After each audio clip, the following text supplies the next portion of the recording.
company executive slams a stack of papers on the table, demanding to know how no one has been able to track down Mo Wang's phone. An assistant, wiping his forehead nervously, admits they didn't anticipate how difficult it would be to identify a company capable of rendering such high-quality effects in real time. At least they found some leads. They've discovered information on Mo Wang's friends. A sharp-eyed female executive declares they must uncover this groundbreaking technology before anyone else does. She holds up a phone and comments on the stunningly realistic visual effects, from the light effects to the weapons and even the clothing. "It's almost like it's happening right in front of me," she remarks, vowing to find them before anyone else. Back in the cultivation world, Liu Xian announces that the first day of competitions has concluded. The winners will advance to the next day, and after 3 rounds, the best disciples will have the chance to experience the immortal spring. The better your performance, the more support you receive. The grand winner would gain direct access to the immortal well. With the first day over, we return to the beast sex cities. Mo Wang mentions that while he won today, his weapons were exposed, so there's no guarantee for tomorrow. Huang Xing advises him that if he ends up facing Wu Sect disciples, his only chance to break their defenses is by aiming directly at their weak spot, the eyes.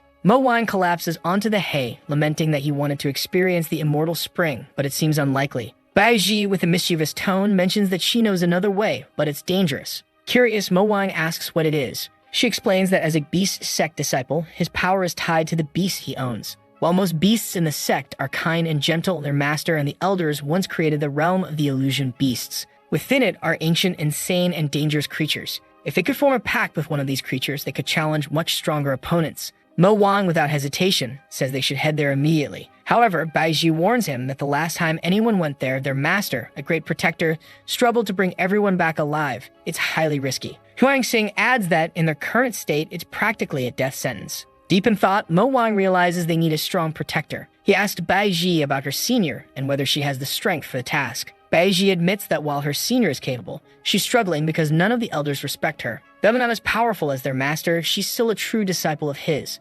Determined, Mo Wang stands up and tells Huang Xing to take him to talk to her. Huang Xing, however, is teary-eyed, distracted by the latest chapter of the novel he's reading. That night, they fly to the mountain peak. Liu Xian appears, asking why they're there so late, insisting they come back tomorrow. Before entering, Mo Wang hands his phone to Huang Xing, telling him to keep reading while he handles things. Walking in, Mo Wang greets Liu Xian, saying he wants to have a quick chat. Liu Xian, unimpressed, tells him he's barging into her home uninvited and orders him to leave. Ignoring her protests, Mo Wang strides to the table, notices her working with an orb, and boldly claims that he can handle the elders and fix any problems she's facing. This declaration takes her by surprise. Meanwhile, outside, Huang Xing is thoroughly enjoying his novel. Moments later, the door opens and Mo Wang returns, announcing that Liu Xian has agreed to protect them, and they're heading to the realm of spiritual beasts. Standing before the enormous gate, Liu Xian takes charge. Someone nearby remarks how unbelievable it is that they dared to reopen this gate after so many years. The realm was infamous for its dangers, harboring creatures on the brink of ascending to the heavens. Inside, the realm is divided into 10 zones, each more dangerous than the last. Zones A, B, and C contain beasts at the golden core level, and that's where they're headed. Beiji asks Mo Wang if he's decided which beast he wants. He mentions his interest in the beast from Area D known as the White-Eyed Monkey. This creature can transform into other beings and loves to play tricks on people. Beiji warns him that the beast is several levels above him and notoriously difficult to tame. Confidently, Mo Wang tells her not to worry. Liu Xian, ensuring they're prepared, burns the seal on the gate. With a deep rumble, the gate begins to open, releasing an ancient aura. Nearby, someone observing the seal's activation remarks that they never expected the realm of illusion to be reopened. The scene shifts to a fallen nut on the ground grabbed by a peculiar little creature. A snake slithers up behind it, ready to strike. But as it lunges, the bunny-like creature's tail transforms into a carnivorous mouth, biting the snake in half. The snake, disoriented, retreats, only to sense something strange and flee in panic. Mo Wang arrives, commenting on the dense energy in the air. Liu Xian explains that the immortal spring runs through here, nourishing the beasts. Mo Wang questions why everyone doesn't train in the safer area G. Bai Ji, pulling something from a chest, explains that in cultivation, quality matters more than quantity. When she struggles to activate her flying artifact, Mo Wang cuts her off, telling her to stop moralizing and focus. Meanwhile, his drone takes off, capturing everything. Liu Xian is intrigued, asking how something with so little energy can fly. Mo Wang explains it runs on electricity and lasts a long time. As he talks, Baiji teases him, suggesting he's infatuated with Liu Xian. Huang Xing chimes in, saying he's read novels about sycophants, and they never succeed. Baiji adds that he'll need to uncover a secret about her and use it to make her do something she doesn't want to. Mo Wang brushes them off, saying they're on entirely different topics. Focusing on his task, Mo Wang tells Liu Xian he's scanning the area to map the beasts and their cultivation zones. By observing their behavior, they can create traps to capture them more effectively. Liu Xian admits the idea is intriguing but questions where he learned all this and how he plans to implement it. Mo Wang vaguely replies that he has a wealth of accumulated knowledge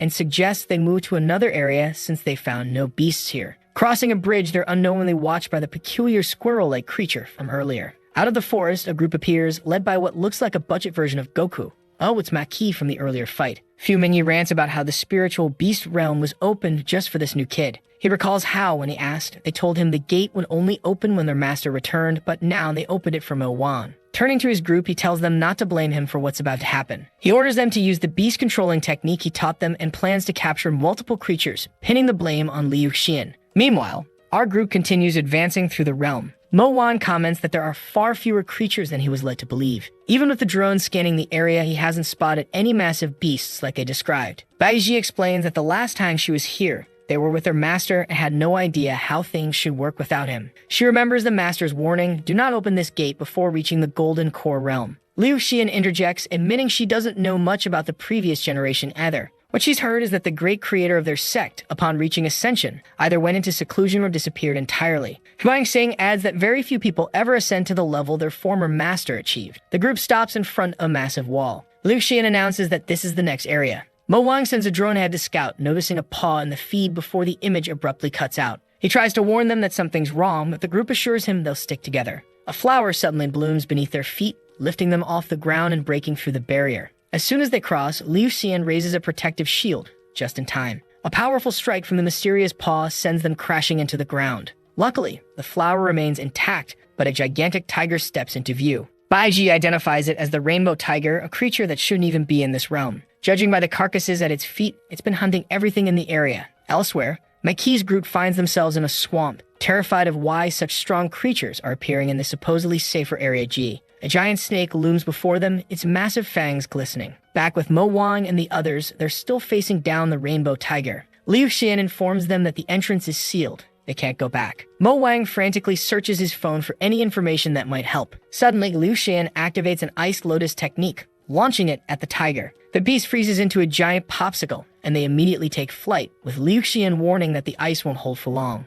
Mo Wan, rummaging through his bag, recalls that demon tigers are fond of celestial plants and animals. He finally pulls out a sphere containing a celestial plant he prepared earlier. Tossing it into the wind, he hopes it will work. As the tiger breaks free of the ice, the sphere catches its attention. Like a kitten with a toy, the tiger joyfully chases after it, disappearing into the distance. Mo Wang triumphantly declares that not even the fiercest felines can resist such distractions. They press on, only to encounter yet another barrier. Huang Xing complains that the entire realm is in chaos, and now they've somehow entered Zone A. Flying over defeated beasts littering the ground, they ascend a massive waterfall. As they reach the top, something watches them from the shadows. A blue dragon emerges, its piercing gaze locked on them. It seems you finally arrived, the dragon says, its voice resonating with power. The text reveals that this dragon is a second-time traveler. Meanwhile, in the real world, Axuan was hiding behind a wall. The crazy guy muttered to himself that he needed to act cool, like he had superpowers. Suddenly, he dashed forward, grabbed the man by the neck, and lifted him up, demanding to know if he was the one investigating the live streams he'd been doing. He told him to take him to the boss because there was something he needed to discuss with her.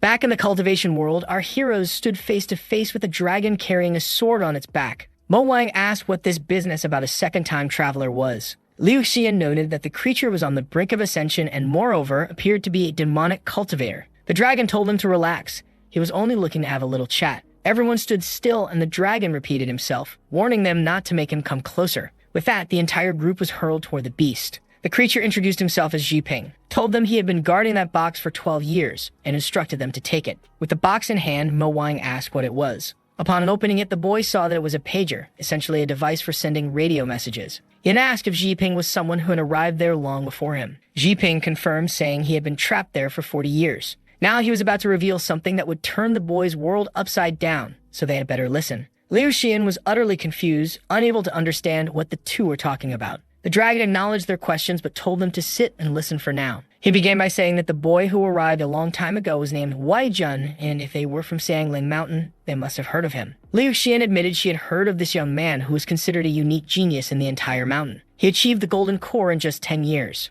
13 years ago, he helped the master of that place face the faction of the demon's lair. However, everyone believed he was killed in that battle. After that fight, all the experts close to Ascension began hiding away. She seemed to reach a conclusion and asked if Ping was saying that all of this was connected. He confirmed it, saying everything was tied together. After that battle, the people involved discovered something. Ascension was a complete lie. Of course, Bai Ji, Huang, and Liu Xian were shocked and visibly confused. She argued that ascension was supposed to be a way to extend one's life by moving to another world, so why was it called a lie? Ping explained that something changed during that fight. On that day, the Taoists who survived the tribulation thunder should have ascended. However, Waijun managed to absorb part of the energy and create an opening in the clouds. Through that opening, he saw that those who should have ascended were actually being dragged and treated like animals. They were crushed while a voice ordered them all to be killed. The cultivators stood there frozen as massive eyes observed them from the heavens. And with that, everything vanished and Wei Jun disappeared. Liu Xian asked what the point of cultivation was, if this is what happens when you get close to the heavens.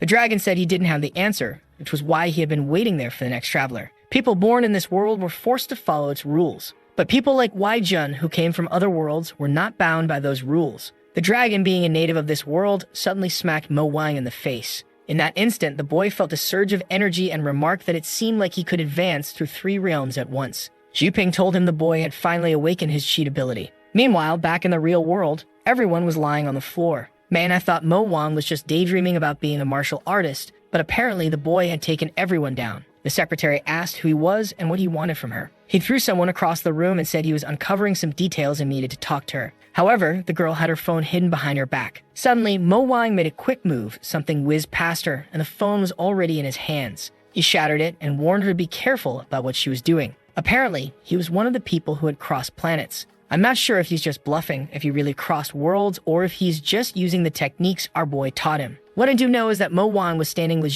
Ping, feeling infinite natural energy and asking if he could cultivate forever. The dragon said that in theory, he could, but it wasn't so simple. At this point, Liu Xian said they needed to warn the people of the cultivation world that ascension was a lie. But the dragon told her she was entirely wrong. She should already know that countless other cultivators had also discovered the truth, but none had managed to stop it. This was because she should already know what happens to a tool when it loses its usefulness to its masters. Huang Xing then brought up the demonic sect rebellion that happened 100 years ago, in which countless sects vanished. The dragon warned that power without any control is a disaster. Wei Jun and the others realized this 12 years ago, which is why they all disappeared. He discovered that the change would happen in that place, which is why he had been waiting for their arrival for 12 years. Bai Ji, impressed by his foresight, asked if it wasn't possible to uncover even more. He admitted that he hadn't been able to predict much beyond the fact that people would appear there and influence the ascension. Excited, Huang Xing asked if he was one of those people connected to ascension. The dragon replied that he had been warned about a very foolish person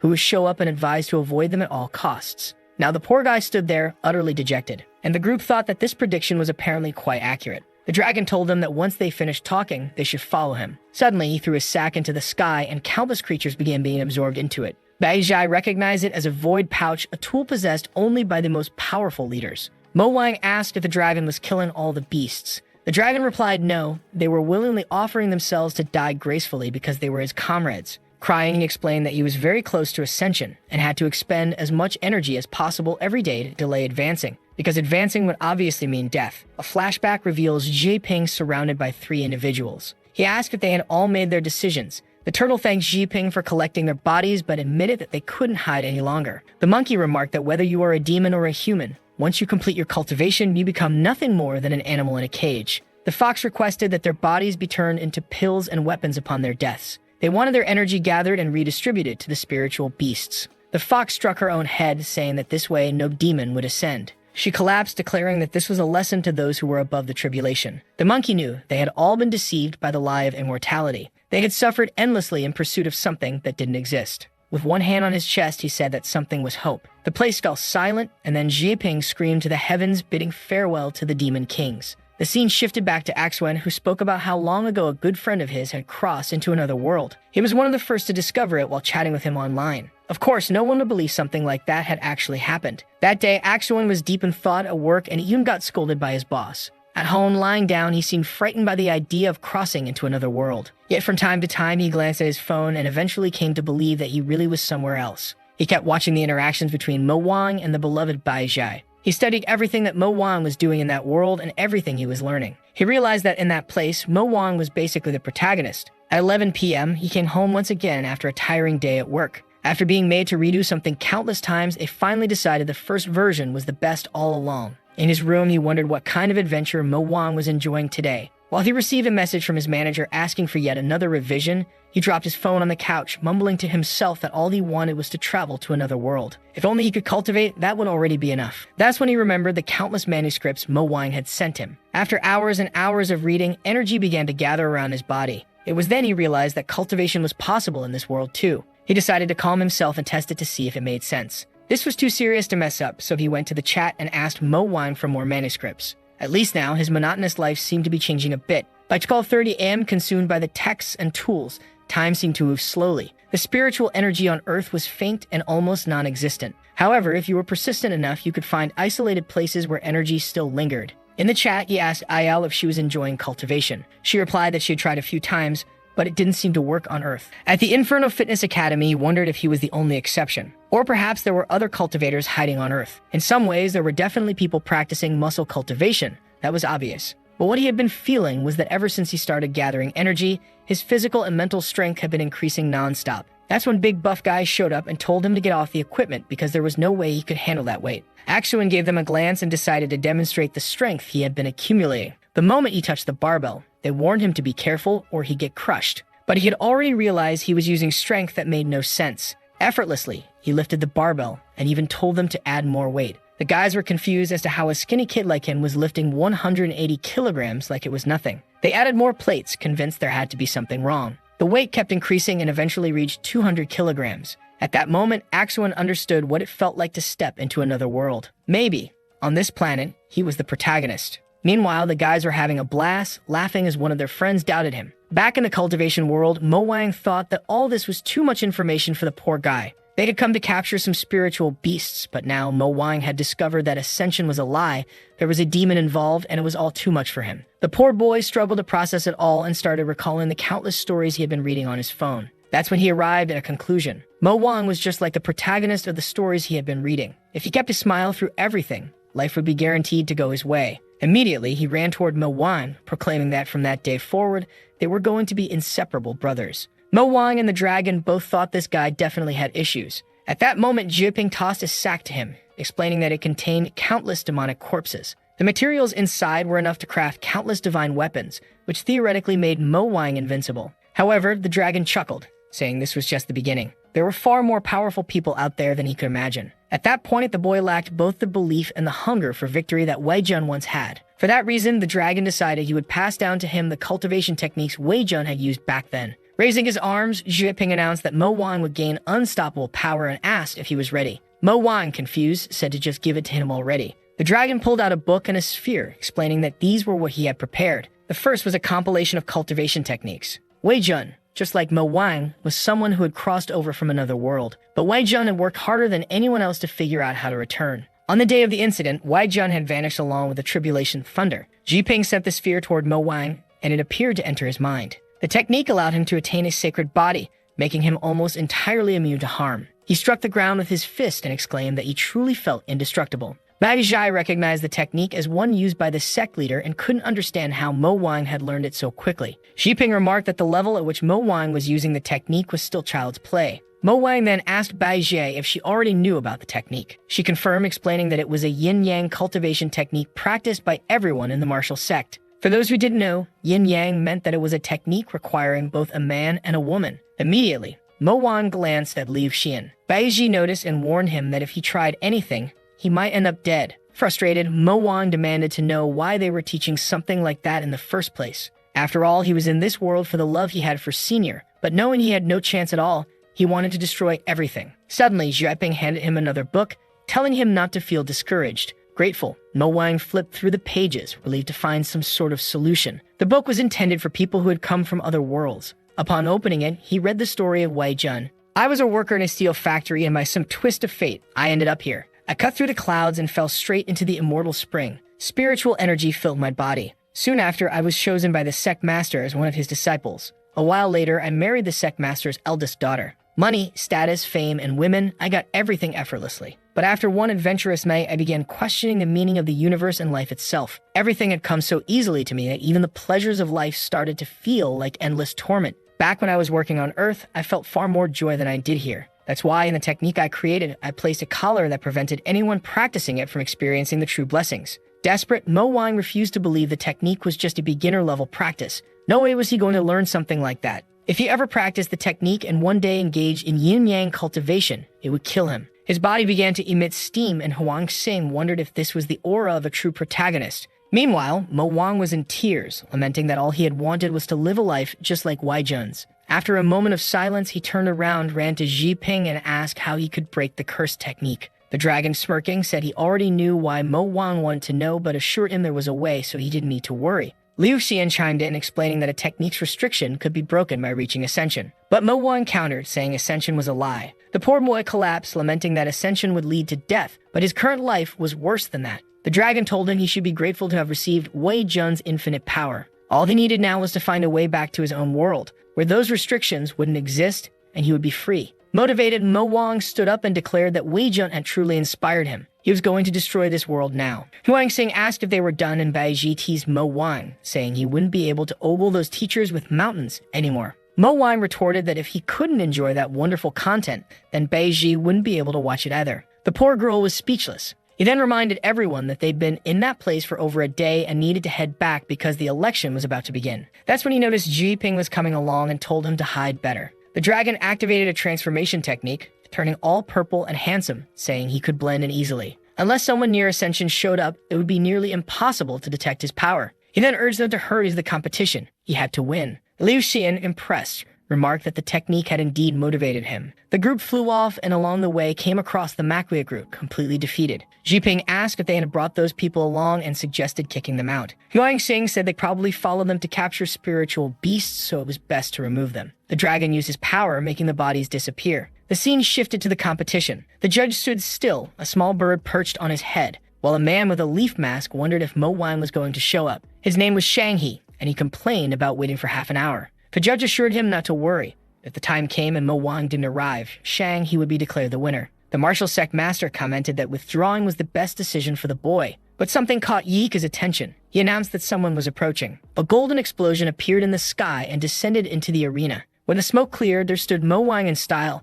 announcing that the disciple of the beast sect had arrived. Meanwhile, Hiwu asked Liu Xian why they had taken so long. Liu Xian made up some excuse about resolving something, which was why they were late. However, the other two sect masters were alarmed, wondering how that boy could exude such a diamond-like aura. The two opponents faced each other in the arena, and the judge declared the match would now begin. The fight would be between Shang He, a disciple of the martial sect, and Mo Wang, a disciple of the beast sect. Raising his arms, the judge officially started the fight. Immediately, Shang He asked why someone from the beast sect was practicing martial artist techniques. Mo Wang replied that he was just reminded of the technique he hated the most right now, the one that kills the opponent. Shang He retorted that asking about a technique wasn't a big deal and launched an attack at Mo Wang. Several blue orbs appeared next to Mo Wang, resembling some kind of jade. Jin Swansea of the merchant sect commented that the beast sect disciples were trying a lot of different things this year. Zhang of the martial sect noted that the last person who tried something similar was called Wei Jun. He will recall that Wei Jun had been considered a genius of all generations. Mo Wang decided he had enough and said they weren't on the same level anymore, so he would end it quickly. He activated the first stage of the technique he had received from Wei Jun, but strangely, Shang He asked if that was all he had to offer. Mo Wang was stunned. He hadn't expected his opponent to be this strong. Shang He clasped his fists, saying he had hoped for something impressive. The attack surged toward Mo Wang, who crouched in shock, wondering why the legendary power he had received didn't seem to measure up. Yet as the attack struck, it felt as though something was protecting him, leaving him to question if he was really okay. From above, Xi Ping commented that this was the best defensive technique in the world. So why was Mo Wang so scared? Ziyang, watching from the sidelines, wanted to know who this person traveling with the beast sect members was. Meanwhile, Shang He continued his relentless attacks, saying it was a shame, but that he was ready to end something like this. Energy began accumulating in the sky, and it looked like Shang He was borrowing power from the nine heavens. A giant jade materialized, and Mo Wang admitted it seemed like a bit more than he could handle. He noted that the jade Shang he was using could store and increase energy over time, comparing it to investing in a bank. Bai Ji, worried, asked if the boy would really survive this.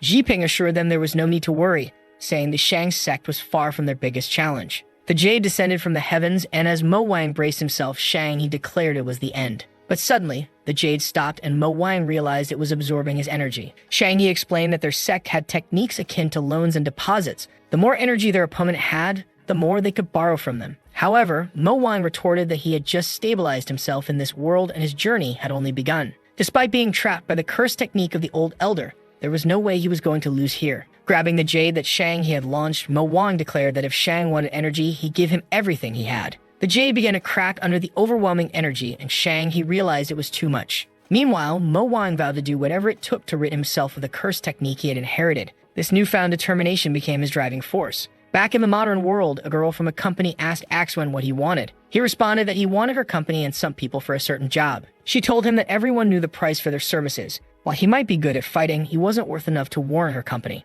Before he could respond, she sat down and warned him she'd give him a bit of money, but if he didn't leave, she'd call the police. As she started writing something, he slammed the desk and approached her. He told her that in the world he came from, they already had technology and wealth. What they sought was something far simpler. He slammed a phone on the table and said, "Life." Doctors nearby marveled at the miracle, questioning how the disease had been cured. Axwen told her that if she wanted to call the hospital, she could confirm it. But he was certain that the value of life was far greater than her company's worth. Back on the live streams, Baizhai was as always a hit. Suddenly, something appeared on the horizon, startling her. She quickly turned to her audience, said it was enough for today, and bid them farewell. She then warned Huang Xing to get ready as a group of people ran toward them. In reality, it was a crowd of women demanding to see Mo Wang immediately, insisting he show up. Huang Xing, standing his ground, said they have to get through his dead body to reach him. One of the girls simply slapped him, telling him to stop blocking their path. Honestly, I thought Baiji might protect our boy, but she ended up trampled on the ground. Climbing onto a poisonous branch, Huang Xing said to tell Mo Wang they had done their best. In an isolated room, Mo Wang sat, contemplating how to end his resistance. But it was impossible due to the diamond body. Any weapon used against him was destroyed. Ever since he received this technique, it had become impossible for him to die. All he wanted now was for Liu Xian to perform the yin-yang technique with him so that he could finally pass in peace. Even Xi Ping suggested she just end the boy's suffering already. At the same time, women were gathered outside the room's window, demanding that Mo Wang come out. Some mentioned his love for animals, others brought up investments, but all of them were fighting over him. Mo Wang muttered that he hadn't expected this technique to have such an effect, and it had all started after that fight. The winner of the competition was announced as Mo Wang. He knew that this was the new genius who had inherited Wei Jun's legacy. Big He was certain that someone like Mo Wang should be nurtured properly. What Mo Wang didn't know was that the emergence of this legendary technique had drawn the interest of female disciples everywhere. They wanted to form cultivation partnerships with him. Overwhelmed, Mo Wang realized they were everywhere. Seeking solitude, he went to the mountains only to find another woman suggesting they enjoy the clear skies and share a drink. He fled to the library only to encounter another offering to help him review biological texts. The poor boy was growing increasingly frightened by the constant pursuit. At the same time, he knew it was all because of the curse technique that prevented him from doing anything. Xiping pointed out that this was inevitable after all. With a technique like this, Mo Wang had become the most eligible partner in all of Shangling Mountain. Tears in his eyes, Mo Wang lamented that all he wanted was one proper companion and that he couldn't take it anymore. Liu Xian finally said, fine. She allowed him to announce to the entire world that they were now Dao companions. Meanwhile, in the modern world, Ayao and Aliang were relaxing under a beach umbrella. Ayao noticed something nearby and called out to Axwen. He sat down with the two, and she commented that she didn't think he would show up given how he was always glued to the live streams of Mo Wang. Aliang defended him, saying watching the live streams at home was actually very relaxing. She then asked Axwen if it was true he had quit his job. He confirmed it, explaining that he had received an offer from Gumeng Corporation. Ayao praised him, asking if it was that famous company with several streaming programs. He responded yes, while thinking that neither of the two girls had even a trace of spiritual energy in their bodies. It was clear that they couldn't cultivate, which meant there were specific conditions for this power to be unlocked. For now, he decided to keep a low profile, since he needed more information on how this worked. But the thought wouldn't leave his mind. What if he was truly the only person capable of cultivating in this world? The boy was starting to feel like the entire planet was in his hands. Back at the foot of Shangling Mountain, a young boy asked an old man why he rode a pony instead of using a flying sword. The old man explained that every action was a form of cultivation, and that flying within this territory was forbidden. He told the boy to behave. The boy scoffed, saying that all he had learned from the old man was how to throw rocks at people. If he participated in the Xiangling challenge, he'd get beaten to death. He then reached for the gourd at the old man's waist and asked him to hand over the spring water once he won. The old man, however, told him to stop asking for it, explaining that once he became strong enough, he would get his own. The boy complained, saying the old man had been cultivating for 200 years. At this rate, he needed to find another master. Suddenly, a carriage appeared, demanding they move aside. The boy tried to pull the donkey out of the way, but the master noticed they wouldn't make it in time.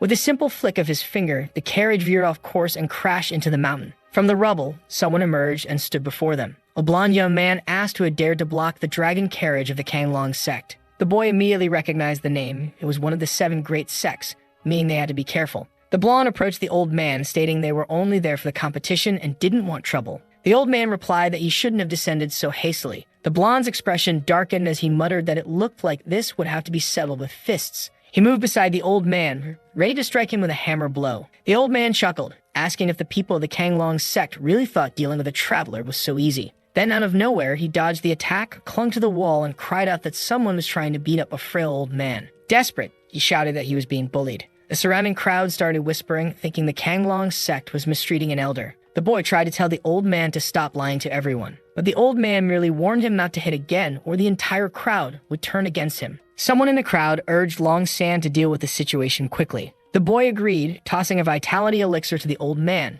telling him to recover and stop whining. The old man accepted it, commenting that now they were acting like a proper sect. Calling for his disciple, he turned and walked away. The boy remarked that these major sects really had extraordinary resources. Just then, a lotus flower soared above them. The boy muttered that flying was still forbidden in this area, especially since that lotus was a rare treasure. Seated atop the lotus was none other than our boy, Mo Wang, and his beloved. The old man commented that this was Xiangling territory, so for these people, it was like their own backyard. Today was an event where the 7 great sects would gather and reveal the grand sacred spring. But what everyone truly wanted to know was who would be the shining star of this event. Back in the modern world, at a hospital, doctors were baffled, trying to understand what had happened. Apparently, it was the younger brother of the company girl who told her that he had gotten better after that friend of hers came to talk to him. The woman pondered the possibility of healing abilities and super strength. Perhaps superhumans really did exist in this world. She then told the man behind her to agree to everything Axuan had requested for now. Additionally, they would secretly conduct further research.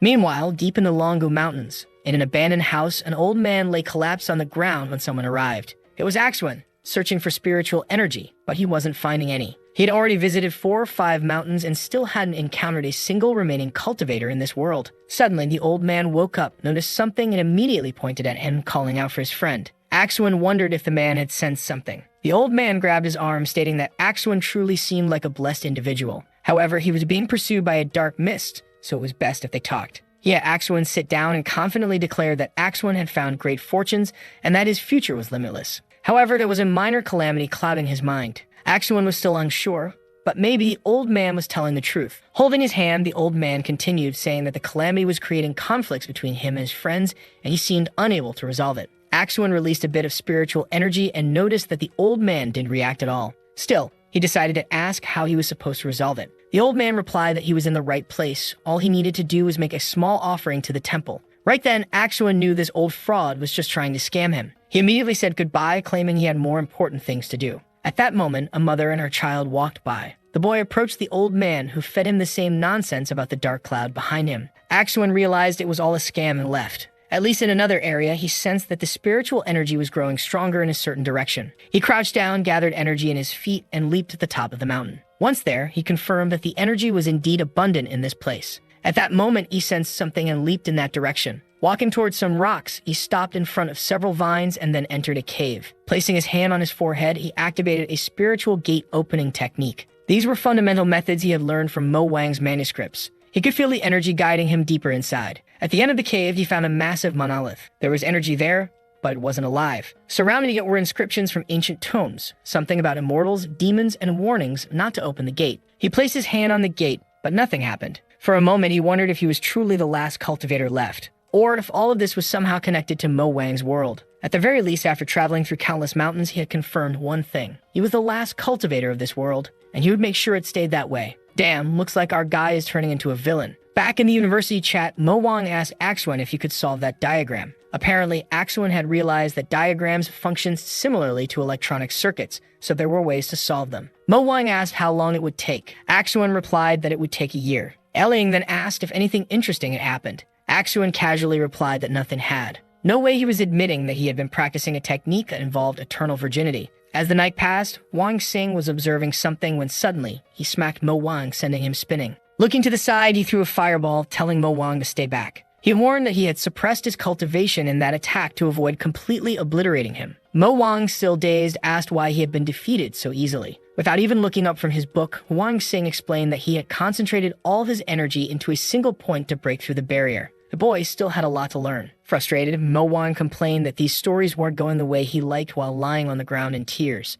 Just as he got up, something approached the cave. Riding on a white lotus was obviously Liu Xian. She commented on his upcoming fight and mentioned that she had brought some tools for him. He thanked his senior sister before quickly correcting himself, calling her his Dao companion. The girl blushed slightly and awkwardly said she had already done her part, so she was leaving. But Mo Wang grabbed her hand and asked her to stay a little longer. Flustered, she hesitated before replying, "Fine." Outside, as they gazed at the stars, Mo Wang asked what she thought of him. She replied that she didn't think anything because she didn't quite understand him. He then asked if she had ever known someone who lived without a purpose. A flashback showed him in school, where the teacher asked the students to draw their future. However, with a blank expression, he had no idea what the future meant, nor did he know what he wanted to become. From childhood to his working years, he had never been sure of what he wanted in life. He had no great ambitions or strong desires. As long as he was alive, that was enough for him. He envied the rich, but he didn't want to work too hard either. So every day, he repeated the same routine. That zombie-like existence was fine with him. Even when he suffered through crowded subway rides, he was okay with it as long as he didn't die. But everything changed when he crossed into this world. Yet even here, he still questioned what his purpose was. In the present, he remarked that cultivators pursued immortality, but he didn't even understand why. Liu Xian then asked if he knew why she had agreed to be his fake Dao companion. She told him that she had once asked Wei Jun the same question. After trading, he was about to leave, casually greeting her, when she suddenly asked him to wait. She had asked why he had sealed his cultivation and fled to the mountains. Sweating, Wei Jun replied that he wasn't thinking too much about it, he just liked running in the mountains. Eventually, she realized that the path of cultivation was not about immortality, because to be immortal meant being able to make your own choices. He loved running. He loved sweating. That was what made him feel alive. Back with Mo Wang, she explained that she believed there was no destiny, only the choices one made. She told him to prepare himself and turned to leave. At first, she hadn't liked him much.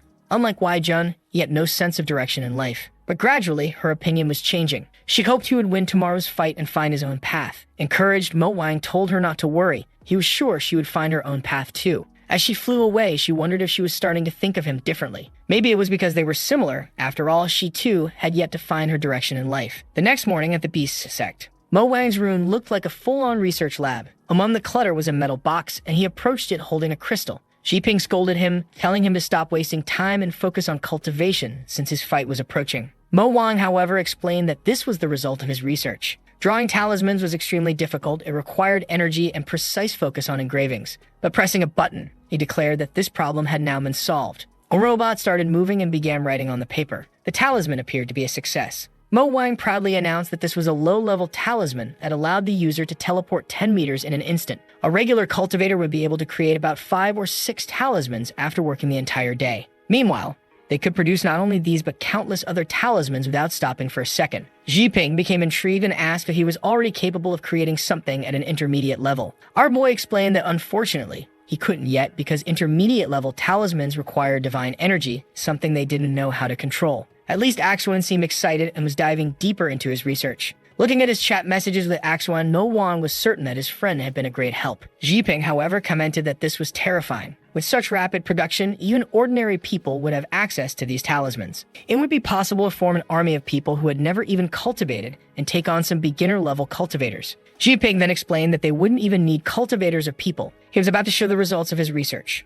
Mo Wang was confused, and Xiping then called for his drone team. The first drone rose, and Xiping explained that each one was equipped with 5 or 6 different talismans. He then called for Adiel and told him to put on a little show. The dog appeared, happily looking at the drone. The talisman activated, the drone changed direction, and it targeted the dog's back. The shot was fired, and Mo Wang explained that each projectile was equipped with a talisman, essentially a grenade that detonated inside the body. With that, the dog ran off, but he came back angry. Mo Wang quickly offered him a stuffed bear and thanked him for his help. Xiping commented that this would be effective against weak cultivators, but against someone powerful, they would destroy all the drones with a single move. Our boy replied that he had only been here for a few months and had already built all this. He had noticed that the peak power of a cultivator was just before they reached ascension. Someone at that level could generate hundreds of tons of force and move at near supersonic speeds. The numbers sounded intimidating, but from the world he came from, there were many things capable of reaching similar power levels. And here he had found a way to analyze the organization of his world and combine it with cultivation power. For now, he could only create low-level things, but what if he managed to make high-level talismans? If that happened, he could mass-produce drones with the power of someone close to ascension. Xiping commented that he truly was different from Wei Jun. This boy was far more frightening. Mo Wang replied that it didn't end there. For example, he had discovered that the ability sealing his body and preventing him from enjoying himself was due to a compression of his true essence. If he could alter this true essence or replace it with something else, he wouldn't even need to wait for ascension to enjoy himself. At that moment, Jieping said he took it back. He and Wei Jun were exactly the same. That's when Huang Xing appeared, saying he had brought everything Mo Wang had asked for from the market. All the lithium they could find, and the other material that was much harder to get, uranium ore. Our boy said that he had finally found the key to surpassing the power of ascension. Apparently, he had already asked Axwan how to make torpedoes and missiles, and Axwan had sent him the designs. He explained that the designs were easy to find. The hard part was gathering the materials to build them. The scene shifted to Iliang visiting Axwan. She mentioned she had come to return his Zelda card and wondered why he wasn't replying to any messages. Then, as she stepped on the mat, she noticed the key he always left in the same spot. She announced that she was coming in to leave the card, but when she entered his room, she noticed something. It seemed to be information related to what had been happening with Mo Wan. Upon closer inspection, she realized it was records of places on Earth where spiritual energy still existed. Confused, she wondered why he was collecting this and if spiritual energy really existed on Earth. She remembered him saying it wasn't possible to cultivate, so why was he doing this? At that moment, she wondered if perhaps he could actually cultivate. A lightning bolt struck, and right then, Axwan saw her in his room. There goes this guy about to stir up trouble. Meanwhile, back in the cultivation world at the competition, an old man and his disciples stood in line, and the boy was in awe. The old man explained that it was also his first time participating in something this grand. The boy then asked if everyone was there for the Xiangling Mountain competition and why there were so many people. The old man explained it was because rumors had spread about a new genius on the mountain, just like the legendary Wei Jun. Now the competition wasn't just about entering the sacred spring, but also about defeating this new genius. If it could crush this person's motivation, it would eliminate a future dangerous competitor in the cultivation world. The boy asked why everyone couldn't just cultivate in peace and ascend. The old man smacked him on the head, explaining that in the cultivation world, resources and fame were extremely limited. That's why everyone wanted to be the best of their generation to maximize their chances of success. The scene shifted to the receptionist holding a drone and a cell phone, instructing his team to input the information into the system. The young disciple asked what that strange object was. The chubby man explained that it was a flying platform created by one of their juniors designed to organize and collect data. The old man introduced himself as a wandering cultivator, but mentioned that he had a token since he had completed missions for Xianglei in the past. The chubby man thanked him and said all they needed were his details to create the perfect accommodations for him. They only needed his name, age, sect, cultivation level, preferred techniques, and any other details he wanted to provide. The old man was overwhelmed by all the information but introduced himself as Fu Kang, 545 years old. The young boy introduced himself as King Feng, 28 years old, though I thought he was 200. At that point, the chubby man said their next step in the journey could be done either on foot or using the sect's cultivation flying mechanisms. The boy was thrilled, and the old man said that if the price was just 2 spirit stones, he was fine with it. Our boy had really created a flying mechanism with 2 cultivation swords as propellers and a turbine strapped to the back. With that, they set off through the mountains and arrived at the Xiaomi house. At the entrance, they received a notification that their facial data had been recorded, and they could now open the doors. Additionally, calling Xiangling twice would summon a robot to assist with any questions. The boy opened his room, and his eyes lit up. The bed, however, seemed different from the usual kind. In another room, there was a large metal container filled with water that cost 1 spirit stone per bottle. In front of a massive TV, the boy called for the robot and asked what it was. The robot explained that it was a device for watching the fights. Currently, they were on the free trial for the first day. However, for the rest of the days, they would need to pay 3 spirit stones to continue using it. The old man was amazed by all of this. Looking at the ceiling, he noticed numerous things he had never heard of before. But he had to stay alert because everything came at the cost of spirit stones. The scene shifted to a member of the merchant sect saying that Mo Wang should take over his sect. In just a few days at the event, Mo Wang had already earned over 100,000 spirit stones. Mo Wang grabbed his phone, saying they weren't ready for what was coming. This was just the beginning. Huang Xing, of course, started complaining, asking Mo Wang for money to publish the novel he'd been writing.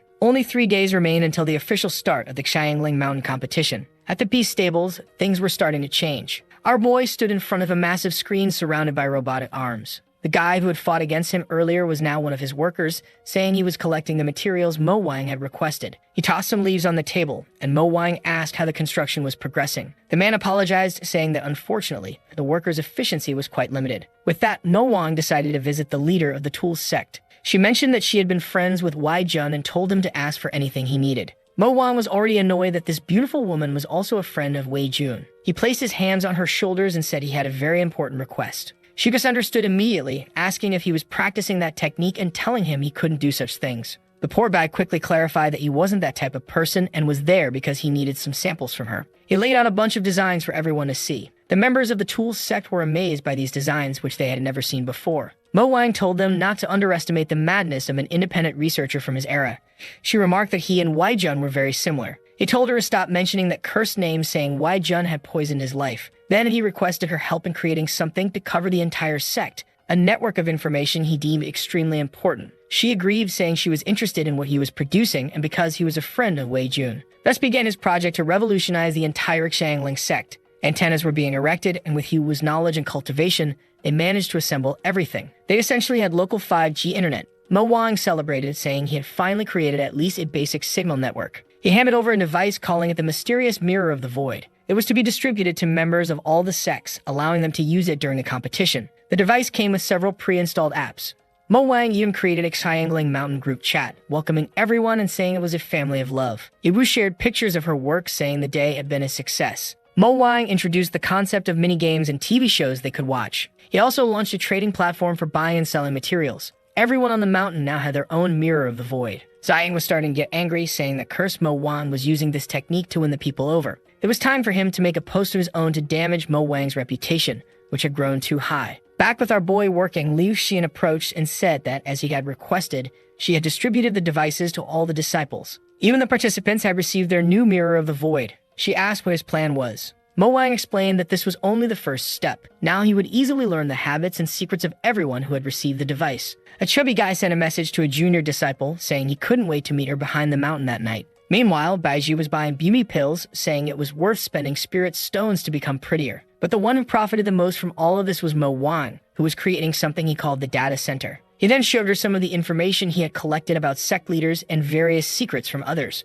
For someone like Liu Xian, who wanted to manage the mountain, this was a solid starting point. Suddenly, Liu Xian became a bit shy and asked if he could really see what was on everyone's phones. Awkwardly, he admitted that he couldn't see everything or everyone's devices, just small details here and there. Right away, he got punched by his friends, who told him to stop snooping on what they were doing. Liu Xian taught them how to disable his monitoring, and the three of them left. Left alone, he thought about how he hadn't even found anything interesting on his friends' phones. It was different, however, with Hu's phone. From what he could tell, she was doing something that would have been a massive success in his world. The girl had learned how to take photos, and honestly, she had the potential to become an e-girl. Her talent was so great that even she seemed a bit dazed by it. The scene shifted to the night, where Fu Kang was leaving his accommodation. Someone outside remarked that this setup had been created by someone summoned from another world. The girl warned them to be cautious and check to ensure there were no spiritual fluctuations. They created a sphere of green energy, and the old man asked what they planned to do. They already knew it was something Mo Wang had created, but they weren't sure how to handle it. Back with Mo Wang, he asked his senior brother if he was ready to take down the first opponent. Wang Xing replied that he had read plenty of stories and defeating this person would be easy. Beiji added that she had also started talking with them and was just waiting to sync the information. Jiping asked Mo Wang who had taught him the trick of listening in on other people's phones. Then he commented that thanks to the data gathered from the phones, they had discovered that the three individuals who had summoned him were wandering cultivators currently on Xiangling Mountain. It was a shame they had interacted with the Mirror of the Void, exposing all their movements. The wandering cultivator Fu Kang was likely the former leader of the Dragon sect. The masked vagabond in red was probably the leader of the former Moon sect. And the healthy female cultivator was Hai Chang, the leader of the Po Feng sect. In the pursuit of immortality, people could extend their lifespans. However, even those who reached ascension typically didn't live beyond 3,000 years. Yet these three had long surpassed the lifespan of an average cultivator. Mo Wang explained that this discovery was thanks to the efforts of his eye, which analyzed the cultivation world. Without it, they wouldn't have pieced together from the scattered information everyone posted that these individuals had existed for more than 3,000 years. Jiping asked what they planned to do since these individuals were undoubtedly at the ascension level, meaning they stood no chance against them. Mo Wang, however, said they wouldn't play by their rules. These elders had been around for ages, but as always, they didn't understand modern technologies. In a group chat, Hai Chang supposedly sent a suspicious link. In reality, it was Baiji and Huang Xing who were in that group without her even realizing it. Apparently, this same technique was being used against all of them. Baiji asked what the next step of the plan was. Mo Wang replied that for now, they wouldn't alert anyone and would focus on gathering more information. At this moment, they had the advantage of operating from the shadows. Meanwhile, Mo Wang messaged his university chat, saying he might have found a way to return. He revealed that he had been summoned by an organization called Chao Wendao. Io said that was good to hear and added that when he returned, he would be unstoppable. Axuan, however, simply replied with a congratulations and 3 dots at the end. Back on Earth, Aliang was with Axuan, commenting that it seemed like their friend would be returning soon. For a moment, Axuan looked upset, but then he turned around with a smile, saying he was genuinely happy for his friend. This meant Earth would finally have 2 cultivators. Liang told him he didn't need to hide this secret anymore since cultivating was a good thing. She was happy for him, so he didn't need to run from it. He said he understood but began wondering what would happen if Mo Wang returned and brought other cultivators with him. Imagining countless cultivators invading Earth, he realized the world as it was would no longer exist. He picked up his phone and messaged Mo Wang, saying he was finishing the calculations for the summoning circle and hoped Mo Wang could return soon. Liang sent a message saying they would have lots of fun once he came back. She then turned to Axuan saying she had sent the message as he asked and that Mo Wang wouldn't suspect a thing. Axuan placed his hand on her back saying it was time to check out the mountains. Blushing, she nodded and the two flew off. Above a pyramid, Axuan pointed down saying the ruins were just below. He remarked that there was very little spiritual energy left on Earth, which was why he was confident that even if others existed, he was the strongest, having collected it all. Standing above a massive door, he questioned whether he should really let Mo Wang find a way back, or if he should use his own hands to like this video that helps Mamoru make more juicy content for his viewers, activate the cheeky little bell, and I'm out.